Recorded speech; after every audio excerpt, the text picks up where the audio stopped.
female brains are slightly different. For example, if you look at a functional MRI, if you look at brain activity, when a woman is talking, she's getting little squirts of dopamine in her brain. She gets high from talking. You know, it's not that men dislike talking. They don't just get off on it. You know, they don't want to talk just about anything. They'll talk about how something works, or you know, they'll describe, or about things or objects or experiences. But just to be talking, it's not that they dislike it. They are getting giddy about it. You know, but women, if you look at brain activity, they get squirts of dopamine. Why is that? Because this communication style long, long ago was associated with survival. This tend to befriend, which is a primary coping strategy of women that Stephen and I wrote about in How to Improve Your Marriage Without Talking About It. It's all described in there. But talking is a high. It really helps women. That's why for men, it might not turn you on and make your day, but you can make her day by listening. And what I've said now to my husband is, would you just listen to me for 5 or 10 minutes? Because the truth is, it really helps me. And number two, it means more to me when you listen than anybody else. You know, once I've framed it and helped him to understand how much your listening means to me, he got it, because that's about dopamine. Well, now let's look at the male brain. For men, if you look at a functional MRI, brain activity when men are using gadgets, they are getting a shower of dopamine. Men especially are susceptible with little gadget things. You know, for me, I'm just as likely to be frustrated by it. In fact, there's sort of a rage that goes with technology that ought to have a name of its own, like tech rage or something. You know, it should be one word.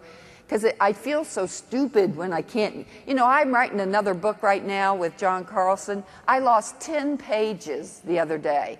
Even the experts couldn't find it. Like, where did it go? I know it's there. You know, once you write it, that kind of thing makes me nuts. But the truth is, this is so susceptible for men because they get pleasure just from looking at a new gadget. If you look at little boy babies, they'll look at objects longer than a human face.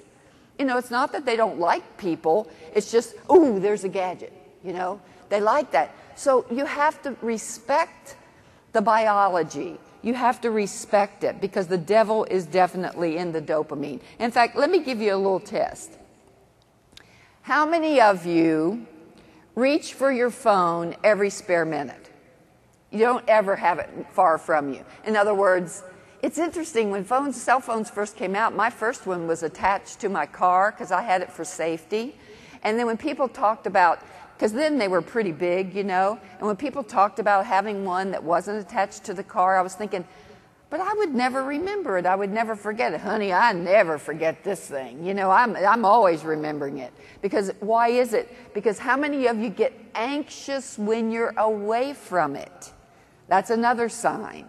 Anxiety when you're away from it. I asked a 19-year-old the other day, because he was in the front seat of the car. He was driving me to Houston, and he was in the front seat of the car, and he had his cell phone right there. And I said, do you ever get very far from your cell phone? Oh, no. And I said, do you sleep with it close by? And he said, it's in the bed with me. And then I asked him, I said, have you ever had the TV on, music on the internet, and have and texting a friend and at the same time? He said, oh yes, and playing Xbox. I mean, this little device, the technology, the tech connecting is changing us in a way, and it has the ability to destroy a man's attractiveness for his wife. It has the ability to change our brains so that we cannot be comfortable with the contemplative times, the mindfulness, that is required for bonding connection between two people face to face.